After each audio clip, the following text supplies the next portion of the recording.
like Alaska does, because the days are so long, the sunlight is so much that in a short period of time, the growth in Alaska is phenomenal. So it depends on how all these things shake out, and you really, to project where you're going to be as a country that breaks the pattern and adopts mathematically perfected economy, because the bankers are going to put pressure on that country to make it to try and make it fail if possible. You need to prepare for that. Now, possibly Iceland grows enough foodstuffs for itself that it can withstand that. I mean, they have fish, they have I think they can pretty much sustain themselves. Well, it's something you don't want to just guess at. You really want to look at the figures, and determine.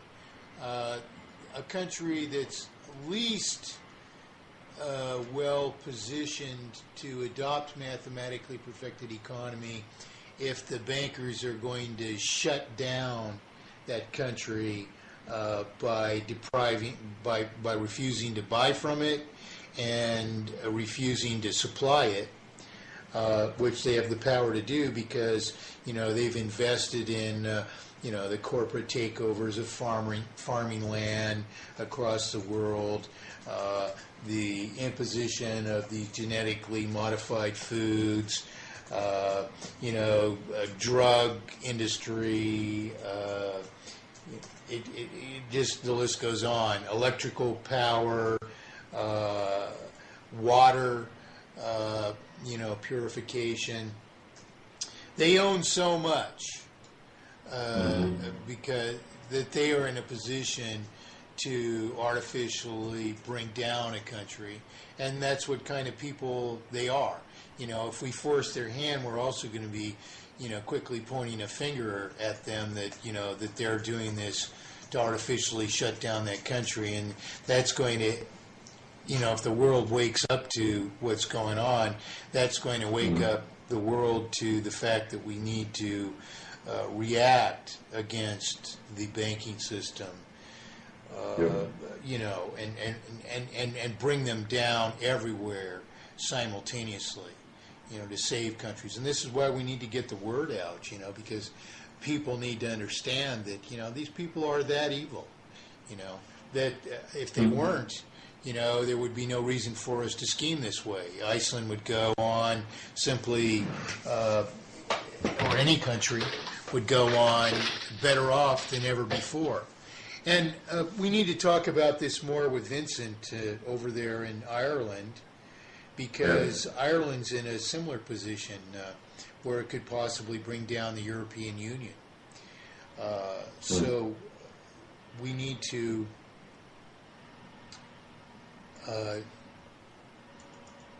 thoroughly explore the ramifications of any action based on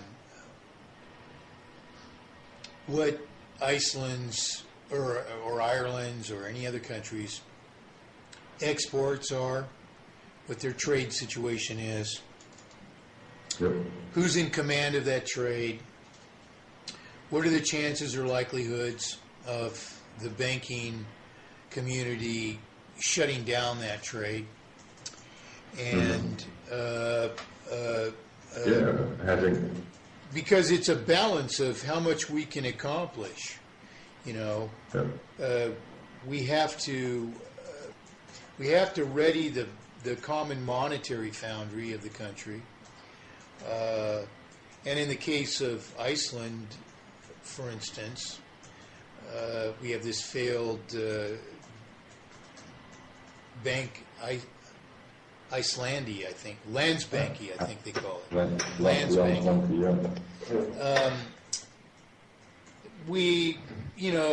Maybe that guy's not so bad there, and maybe the bank has failed, and because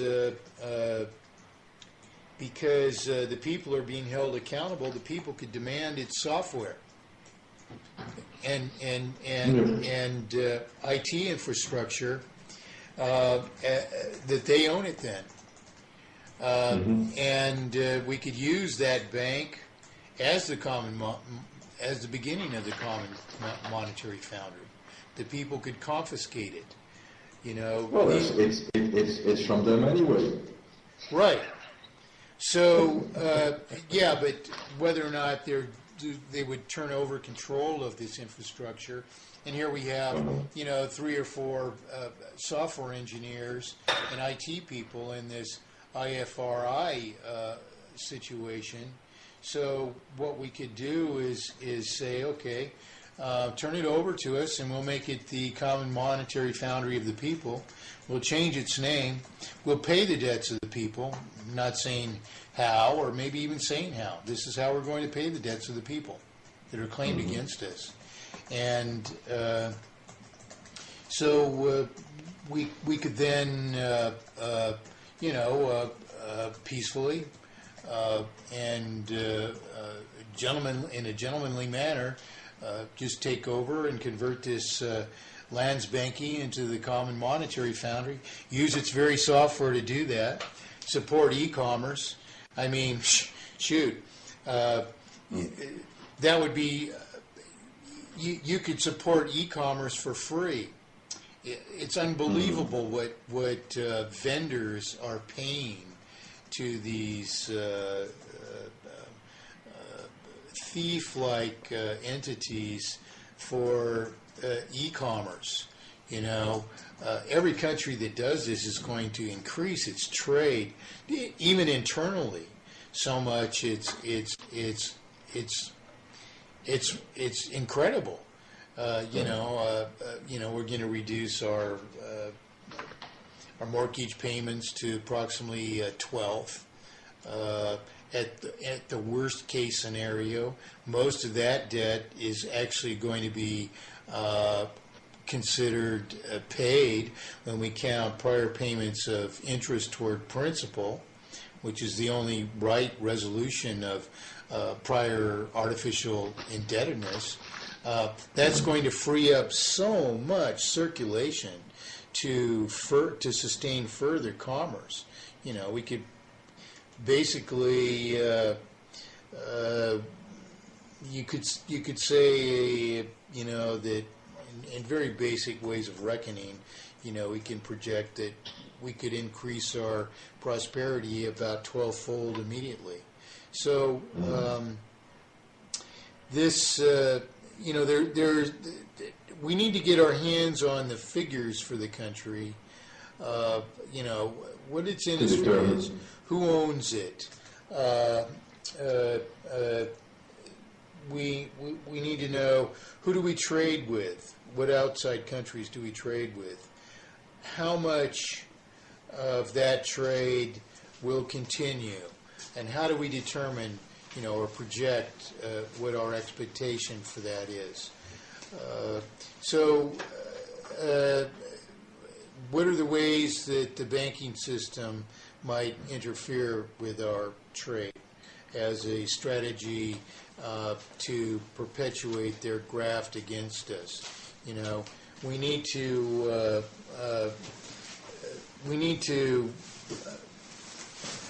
carefully get our ducks in a row, our figures, and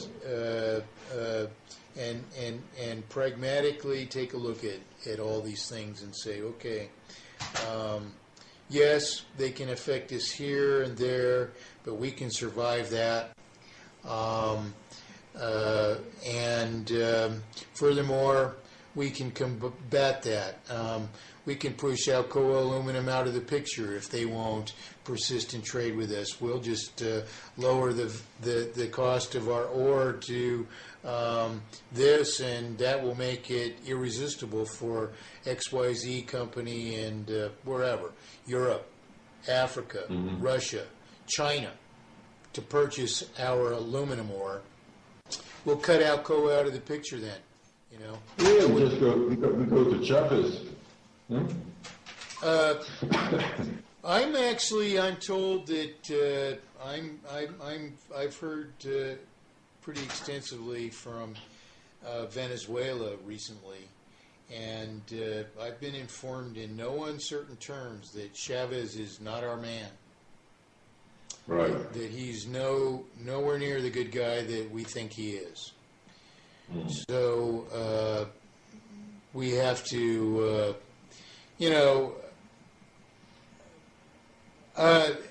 what I interpret from that is that he appears to be better than he is. He's a pretty wealthy guy over there who has probably attempted to entrench his positions and to defend himself. He's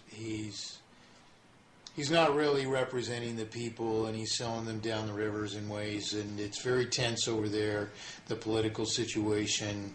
I would love to find out the opposite, that that Chavez realized all of a sudden by evaluating this proposition of mathematically perfected economy that the best thing he could do for his own safety and legacy would be to give mathematically perfected economy to Venezuela. If that were the case, of course, I'd be more than happy to work with him. Otherwise, we have to be suspicious of the possibility that he would not so much subvert a transition to mathematically perfected economy as warp it to make a bad example.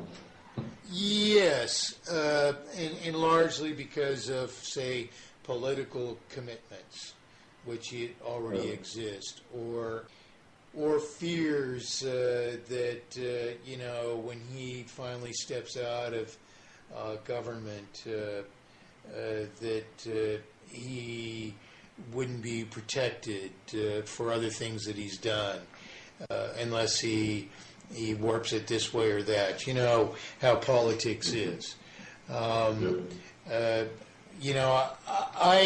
My own readings of Chavez, I thought he was genuine, and so if I'm wrong, I'm wrong. And I'm being told that I'm wrong. It's not being explained to me in terms that have very much meaning. They're ambiguous, equivocal explanations. So I really don't know what to think yet. But I'm hearing directly from Venezuela that Chavez is not our guy. Okay. Okay. Okay. The jury's out on that one, Jack. Yeah. Well, we all have our doubts about it, because we don't really know him. We don't really know the situation. Last week I dissected a 60 Minutes interview of Federal Reserve Chairman Ben Bernanke, in which he responded to an uptick in unemployment. Here, just a few days later, a Reuters article reports he grows more confident in recovery as a result of a purported downswing in unemployment. So the title of this Reuters article is "Bernanke Grows More Confident in Recovery."